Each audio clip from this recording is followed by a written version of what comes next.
Communication is a subjective process. So before understanding the process, हम understand करते हैं subjective लफ्ज़ का क्या मतलब होता है. Subjective ऐसी चीज़ को बोलते हैं जो कि vary करती है person to person. यानी ऐसा बिल्कुल नहीं है कि आपने एक बात कह दी है और वो उसी तरीके से दूसरे रिसीवर तक पहुंच गई है. ये एक पूरे प्रोसेस से होके गुजरती है. अक्सर औक़ात आपने देखा होगा कि अपनी जॉब के अंदर अगर बॉस आपको कहता है कि ये करके लाओ, आप जब कुछ करके लेके आते हैं तो वो कहते हैं कि मैंने तो ये नहीं कहा था. आप कहते हैं कि नहीं, आपने तो बिल्कुल ऐसे ही कहा था. अब इसमें मसला जो होता है हमेशा, या अथॉरिटी हम कह लेते हैं जो होती है, वो हमेशा सेंडर के पास होती है जो कि कम्युनिकेशन कर रहा होता है. अब इस पूरे प्रोसेस को अंडरस्टैंड करने के लिए हम इस पूरे फ्लो को अंडरस्टैंड करते हैं कि सबसे पहले एक सेंडर होता है जो कि फ़िलहाल अगर मैं कम्युनिकेट कर रहा हूं तो मैं सेंडर हूं. मैं अपने दिमाग में एक मैसेज का ख़ास शक्ल रखता हूं.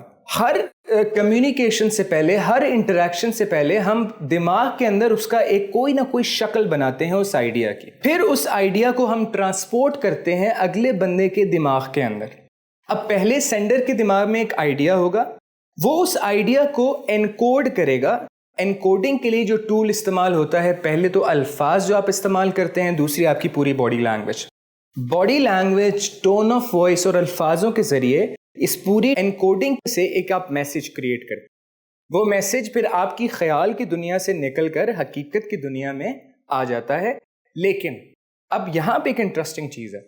हमें ये लगता है कि वो एनकोडिंग करने के बाद जो मैसेज मैंने क्रिएट किया है वो एज इज़ पहुँच जाएगा रिसीवर के पास. लेकिन यहाँ पे मैसेज क्रिएशन के बाद एक प्रोसेस होता है जिसको बोलते हैं डीकोडिंग. डीकोडिंग जो करता है वो करता है रिसीवर. जितनी कम क्लैरिटी होगी उस मैसेज में, उतनी मेहनत करनी पड़ेगी रिसीवर को उस मैसेज को डीकोड करने में और अंडरस्टैंड करने में. इसकी एग्जांपल मैं आपको देता हूँ. For example, think of a dog.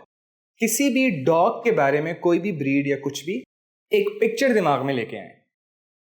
अब मुझे बताएं कि वो पिक्चर क्या थी. हो सकता है कि वो एक लैब्राडोर था, या जर्मन शेफर्ड था, या अल्सेशन था, या कोई स्ट्रे डॉग था किसी भी कलर का. अब अगला मेरा आपसे सवाल यह है कि वो पिक्चर आपके दिमाग में क्यों आई. अब मुझे रीज़न दीजिए.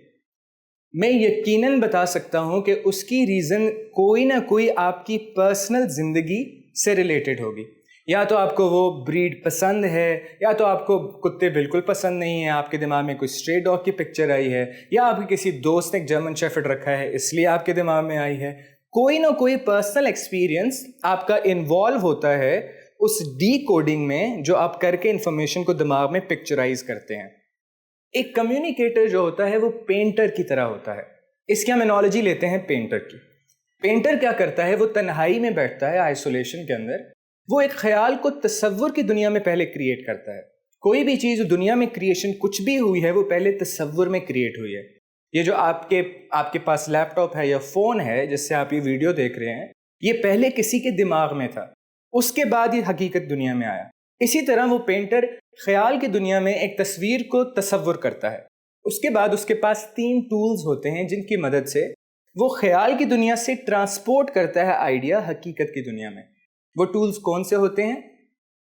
एक पेंट ब्रश, कलर्स और कैनवस. इसी तरह से कम्युनिकेटर भी पेंटर की तरह है. उसके लिए कैनवस क्या होगा? जो रिसीवर का दिमाग है, ऑडियंस जो उसके सामने जो भी बंदा बैठा है उसका दिमाग उसका कैनवस है. आपका पेंट ब्रश है आपकी नॉन वर्बल बॉडी लैंग्वेज, और आपके पेंट्स या कलर्स हैं जो अल्फाज आप इस्तेमाल करते हैं. तो ये सारा प्रोसेस है जो कि कम्युनिकेशन का होता है. इसके अंदर अगर जितनी क्लैरिटी के साथ, जिस तरह से मैंने आपको कहा था कि थिंक ऑफ अ डॉग, और आपने किसी भी कुत्ते की इमेज अपने दिमाग में क्रिएट की, अगर मैं आपको मजीद क्लैरिटी से बोलता कि think of a golden Labrador, a puppy और एन एडल्ट, जितनी इंफॉर्मेशन में ज़्यादा देता क्लैरिटी के साथ, उतनी डीकोडिंग में आपको आसानी होती. या अक्सर औकात मैसेज इतना क्लियर होता है कि रिसीवर को डीकोडिंग करने की ज़रूरत ही नहीं होती बिल्कुल. सो अगर फॉर एग्जांपल रिलेशनशिप्स के अंदर या पेरेंट्स में यूजुअली ऐसा होता है, कम्युनिकेशन गैप होता है, या स्पाउसेस के साथ ऐसा होता है कि आप कहते हैं कि उससे मुझे ये कहा तो मुझे बड़ा हर्ट हुआ. अब अगर आप उससे पूछें, वो कहेगा मेरा तो बिल्कुल ऐसा मतलब नहीं था, मैंने तो ऐसा नहीं ऐसे कहा था. क्योंकि ये एक सब्जेक्टिव प्रोसेस है. और इंटरेस्टिंग बात ये है, और आपने ये बात समझनी है, کہ ہر انسان کا دنیا کو دیکھنے کا نظریہ بالکل مختلف ہوتا ہے. سب نے مختلف اینکیں پہنی ہیں جن سے وہ دنیا کو دیکھتے ہیں اور انڈرسٹینڈ کرتے ہیں. وہ اینک جو اس نے پہنی ہے وہ کیسے بنی ہے؟ وہ اس کے ذاتی ایکسپیرینسز سے بنی ہے. جو میں نے کہا کہ انکوڈنگ میں آپ کے پرسنل لائف کے پرسنل فلٹرز ہوتے ہیں جن کے تھرو آپ انفارمیشن کو گزارتے ہیں. تو وہ جو فلٹرز ہیں وہ ہر بندے کے اپنے ڈفرینٹ ہیں based on the experiences they have lived.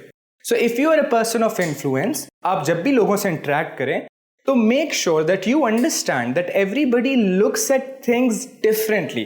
So you need to bring more clarity so that you create the exact same image which is in your mind into the mind of your receiver. یہ transportation جو ہے وہ بہت smooth ہونی چاہیے. اگر آپ sales person ہے فار ایگزامپل، آپ کے دماغ کے اندر اس پروڈکٹ کی یا جو بھی آپ کے دماغ میں وہ پکچر ہے یا ویلیو پروپوزیشن ہے وہ بہت کلیئر ہے، لیکن جب آپ کسی اسٹیک ہولڈر سے ملنے جاتے ہیں، فار ایگزامپل کسی وی سی کے پاس جاتے ہیں کہ مجھے فنڈنگ چاہیے ہے، یا کسی کلائنٹ کے پاس کوئی چیز سیل کرنے جاتے ہیں، تو آپ اس میٹنگ کے بعد کہتے ہیں کہ یار اس کو سمجھ ہی نہیں آئی. But he couldn't understand the importance of this product. اتنا یہ ویلیوبل پروڈکٹ ہے لیکن اس کو سمجھ ہی نہیں آئی. اس کے سمجھنے میں مسئلہ نہیں ہے، مسئلہ جو ہے وہ میری کمیونیکیشن کے اندر ہے کہ میرے دماغ میں جو ویلیو پروپوزیشن تھی یا جو آئیڈیا کی اہمیت تھی، جو بیوٹیفل سا اسٹار تھا میرے دماغ کے اندر، وہ میں ایگزیکٹلی نہیں کریٹ کر پایا. یا تو میرے الفاظ ایسے نہیں تھے جو بالکل وہی پکچر ڈرا کرتے اس کے دماغ میں جو میرے دماغ میں تھا، یا پھر میری نان وربل اتنی پاورفل نہیں تھی کہ میں اپنا وہ انفلوئنس کریٹ کر پاتا کہ وہ اپنے دماغ کی مینٹل کیپیسٹیز کو اوپن کر کے مجھے اجازت دیتا کہ میں اس کے دماغ میں وہی پکچر یا وہی آئیڈیا ٹرانسپورٹ کروں. So understand that it is always in your control the way you want to deliver your message. So communication is subjective.